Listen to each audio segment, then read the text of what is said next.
Hi மித்தோ. மித்தோ, நீங்கள் fruits vegetables சாப்பிட்றத பற்றி நீங்கள் என்ன சொல்ல வரீங்க?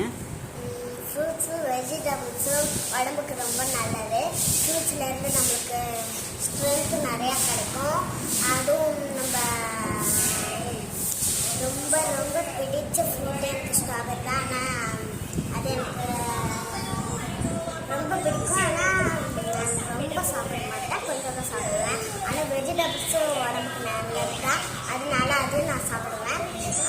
அதனால இதிலேருந்து என்ன தெரிஞ்சுக்கிறோன்னா, நம்மளுக்கு உடம்புக்கு ஸ்ட்ரென்த்தான ஃப்ரூட்ஸும் வெஜிடபிள்ஸும் சாப்பிடுவாங்க. அதான். நீங்கள் டெய்லி என்ன ஃப்ரூட் சாப்பிடுவீங்க? டெய்லிக்குமே நான் எல்லா ஃப்ரூட்ஸும் சாப்பிடுவேன். ஒரு நாள் விட்டு ஒரு நாள் ஆப்பிள், ஒரு நாள் ஆரஞ்ச், ஒரு நாள் பைனாப்பிள், இது மாதிரி ஒரு நாள் விட்டு விட்டு சாப்பிடுவேன். Okay, good.